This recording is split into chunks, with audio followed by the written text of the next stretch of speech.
staff.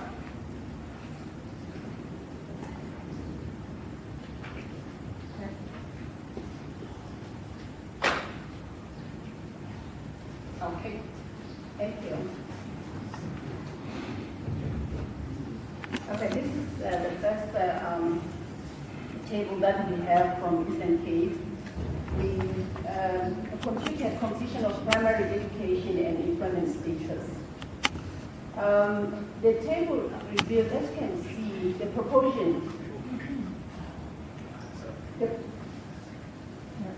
The proportion of people who have not completed primary school is small, regardless whether they are unemployed or employed.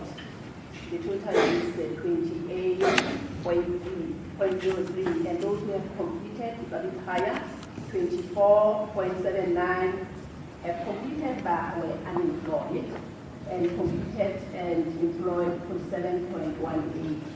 A total of 71.97.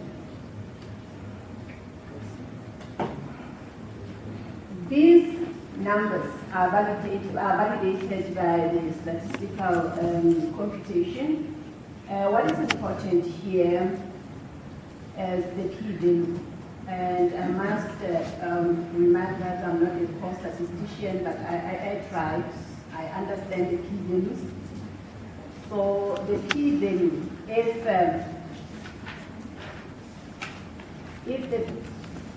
the p-value is less than 0.005% and a grammar v of 0.098, this indicates that there was a statistically significant association between the completion of primary education status and employment status in the Eastern Cape in 2011.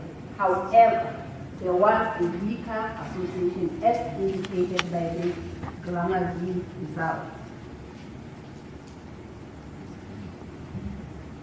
For further computation, we looked at all the ratios and relative risk of persons who completed primary education and being unemployed and being employed. As you can see, the odds ratio of people who did not complete primary education being employed is greater than 1 and statistically significant. This implies that the odds for people who did not complete their primary education are 1.5595, higher than they would be if they were unemployed than those who completed primary education. You might be wondering, the heading says odds ratio and relative risk of persons who completed primary education being employed, but the narrative talks about the odds ratio of people who did not complete primary education. The reason is that the odds ratio here were reciprocal. So, yeah. Now we come to Gauteng province, where we computed odds ratio and relative risk of not getting employment when primary education is not completed. There, people who did not complete their primary education had 1.4 odds of being unemployed, and those odds were statistically significant.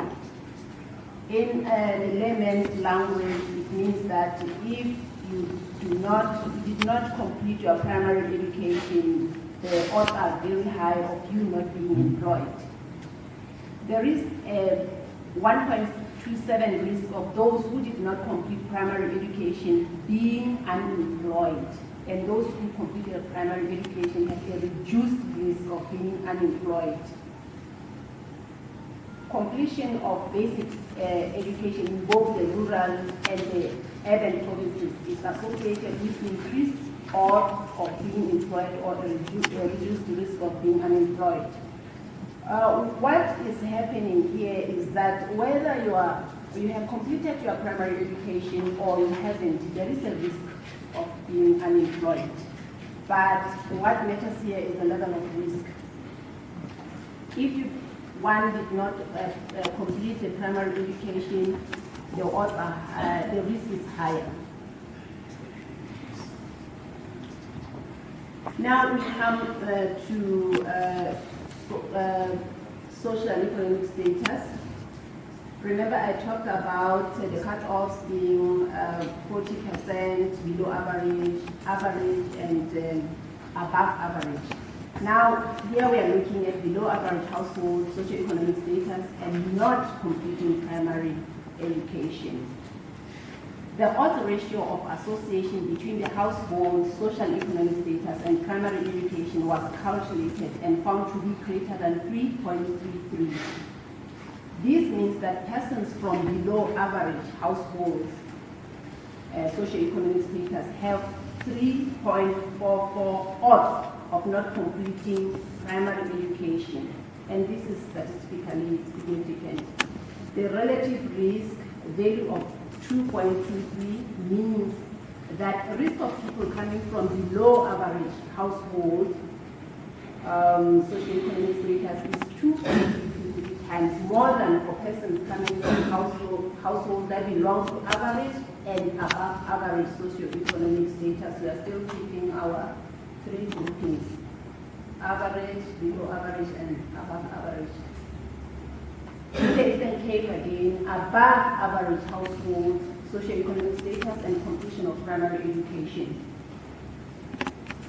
10.73% of the population in the age group 15 to 60 years in the Eastern Cape is from above average household, whilst 189.27 is from average and below average household socioeconomic status.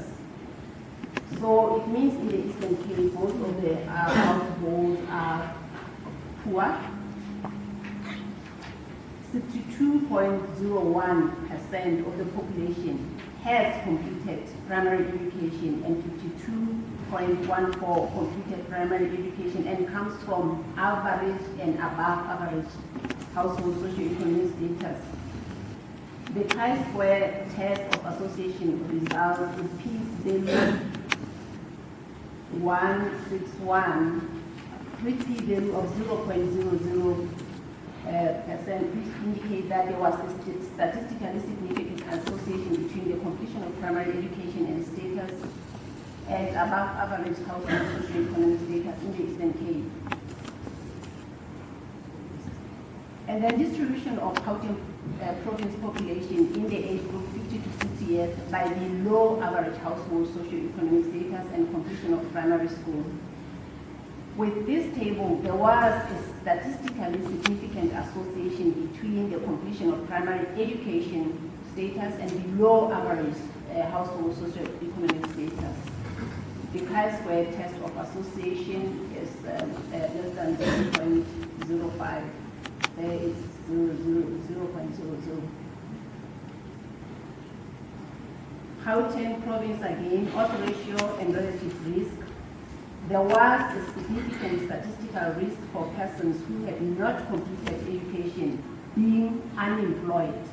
The table also shows that there was a statistically significant low risk of being unemployed with completed primary education. The odds ratio of people without completed primary education who are employed is greater than 1 and statistically significant. This implies that there is an association between completed primary education and unemployment status. Distribution of Gauteng province population 50 to 60 by above average socioeconomic status and completion of primary education. 5,202,061 people live in above average households socioeconomic status, and 6,524,919 people had completed their primary education. The chi-square test of association result is still less than 0.001. These indicate that there was a statistically significant association between the completion of primary education status and above average household socioeconomic status in Gauteng province. Okay, we are done with the tables, and we come to discussions of results and findings. Overall, there is a statistically significant association between primary education completion and employment status. The relative risk of people from above average household social-economic status that not completing primary education was lower than the relative risk of those persons from elsewhere meaning from average and lower average household socio-economic status background. For Gauteng, which is an urban province, there is statistically an association between primary education completion and employment status.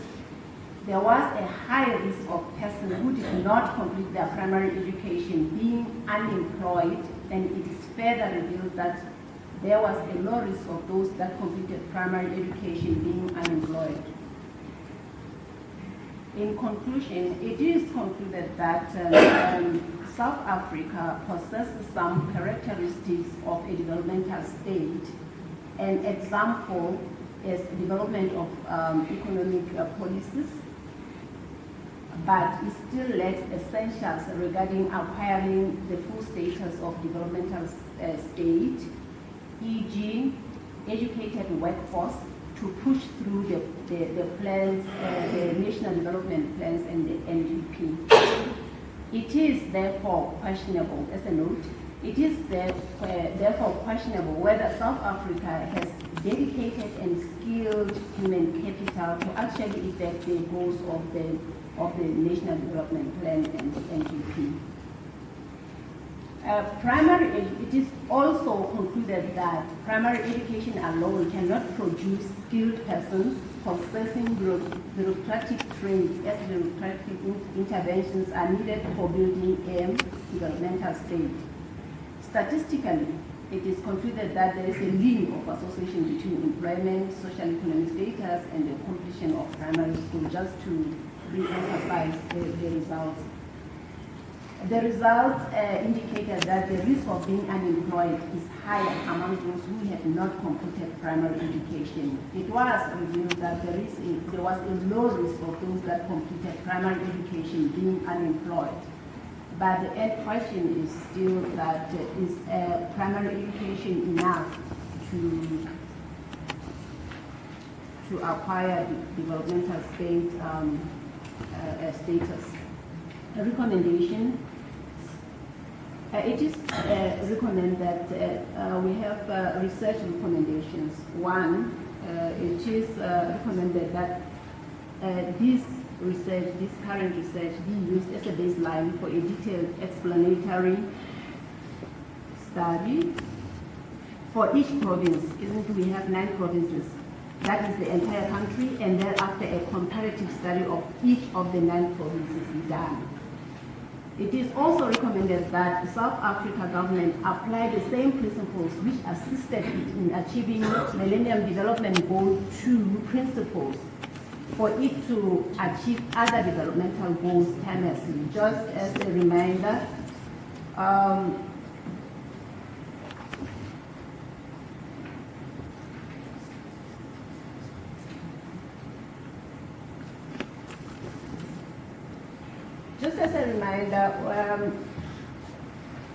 it was South Africa concluded that it achieved the MDG 2 5 years prior to 2015.